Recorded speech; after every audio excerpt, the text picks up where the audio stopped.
अगर थंबनेल देखकर वीडियो में आ गए हो तो चलो यार वीडियो को स्टार्ट करते हैं। और इस वीडियो को देखने के बाद आप भी मैन पाट जाने का प्लान बना ही लोगे।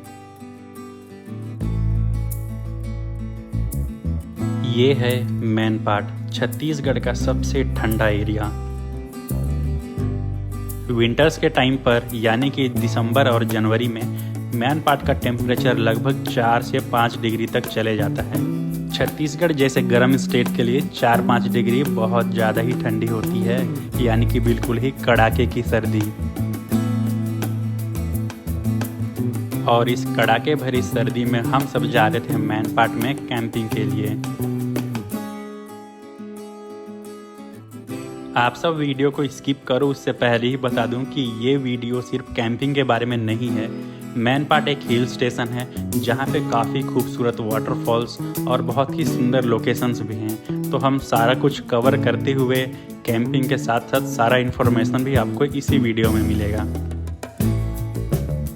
तो चलो यार सफ़र को शुरू से शुरू करते हैं।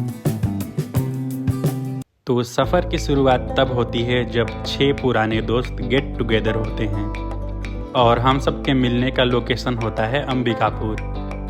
हर फ्रेंड सर्कल में एक अमीर आदमी होता है जिसके पास गाड़ी होती है, तो यहाँ भी कुछ वैसा ही था। एक ने अपने घर से गाड़ी अरेंज कर लिया था और बाकी सब ने कॉन्ट्रो करके फ्यूल का खर्चा और खाने पीने का खर्चा उठा लिया था। फिर क्या था, हम सब निकल पड़े मैन पाट की तरफ। और सच बताऊं तो मैन पाट जाने के रास्ते बहुत ज़्यादा खूबसूरत हैं।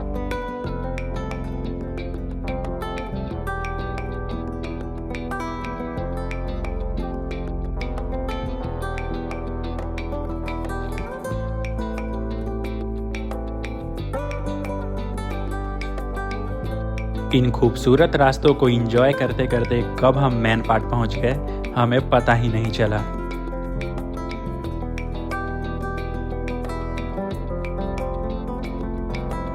वैसे मैन पाट जाने के रास्ते में आपको काफ़ी सारे बंदर देखने को मिलेंगे।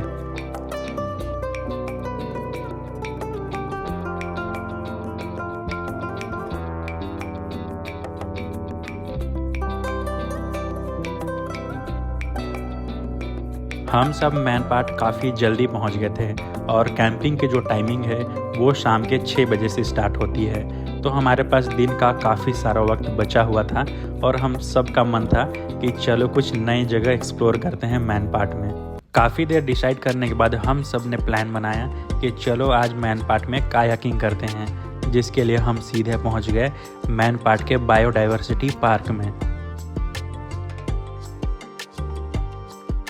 अगर आप भी यहाँ आने का प्लान बना रहे हैं तो ये रहा यहाँ का प्राइस लिस्ट।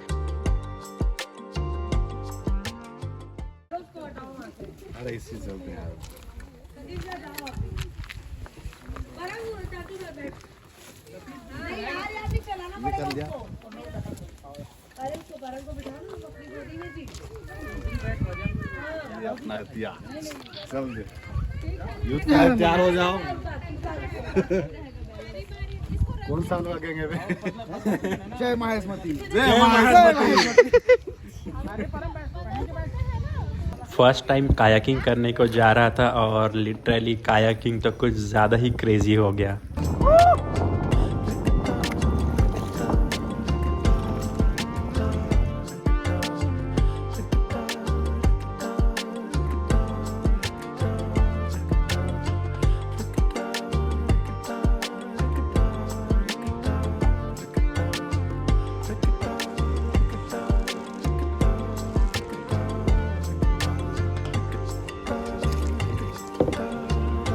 तो कायाकिंग एंजॉय करने के बाद हम फिर से निकल पड़े मैन पाट को एक्सप्लोर करने के लिए।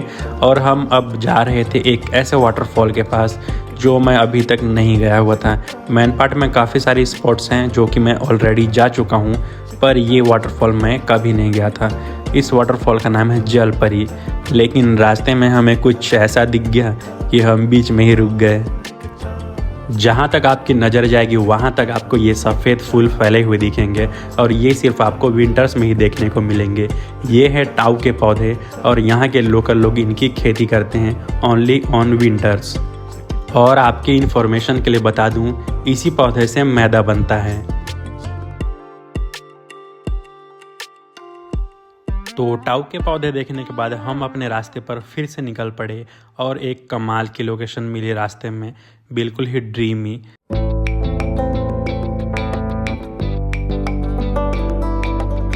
ये सीधे और लंबे पेड़ चिरपाइन के हैं। इसका असली नाम मुझे हिंदी में नहीं पता, लेकिन इसे लोकल लैंग्वेज में चिरपाइन का पेड़ कहते हैं। ये पूरी जगह देखने में बिल्कुल ही अनरियल सा लगता है, ऐसा लगता है कि कोई फॉरेन की जगह है और बिल्कुल ही स्ट्रेट पेड़ है, वो भी लंबे लंबे। तो बहुत ही सुंदर और मैजिकल व्यू है। तो इस मैजिकल जगह का एग्जैक्ट लोकेशन मुझे पता नहीं है, लेकिन ये हम जहाँ पे कायाकिंग कर रहे थे उसी के आसपास में ही है। अब इतनी सुंदर लोकेशन में आए हैं तो रील बाजी तो बनती है।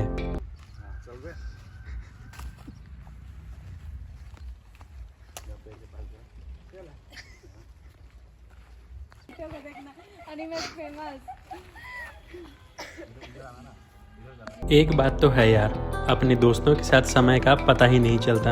हम सुबह से निकले हुए थे और ये अभी शाम होने को आई थी और टाइम का बिल्कुल भी पता नहीं चल रहा था। तो समय की नज़ाकत को समझते हुए हम फटाफट गाड़ी में बैठकर वाटरफॉल के लिए निकल पड़े।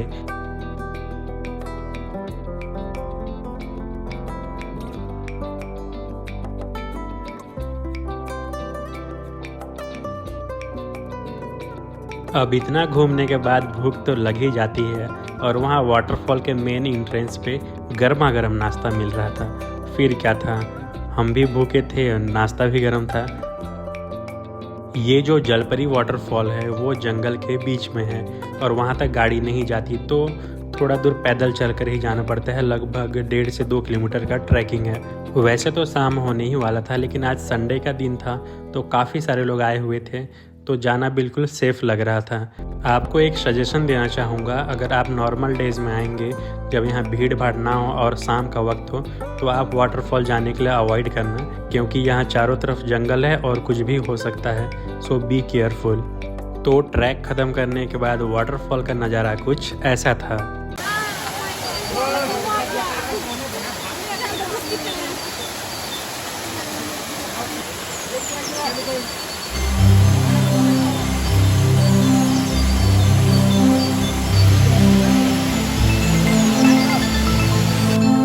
'छत्तीसगढ़ के अदर वाटरफॉल से कंपेयर करेंगे तो ये उतना ज़्यादा बड़ा नहीं है, लेकिन आप देख ही सकते हो वीडियो में, दिखने में काफ़ी खूबसूरत लगता है।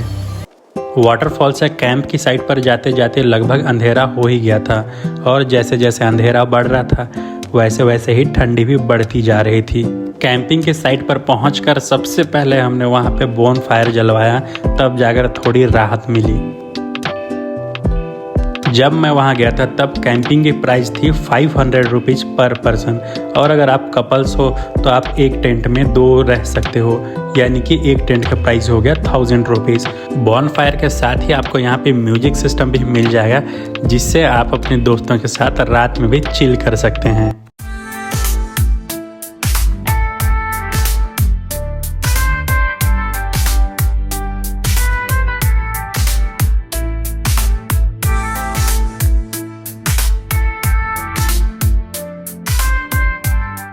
दोस्तों के साथ इतने दिन बाद मिला था तो नींद तो आने से रही, तो हम सब लगभग रात के 2 बजे तक एंजॉय किए और फिर सोने चले गए और टेंट में मज़ेदार नींद आई। और जब हमारी नींद सुबह खुली तो भाई साहब सनराइज़ देखने लायक था।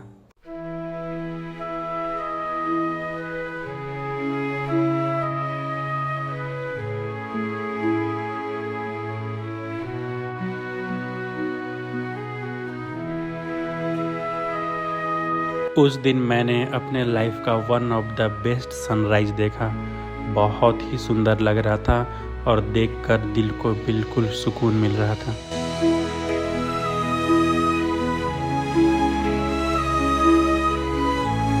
ये खूबसूरत सनराइज़ छोड़कर जाने का मन तो किसी का नहीं था, पर क्या करें, जाना तो पड़ेगा ना।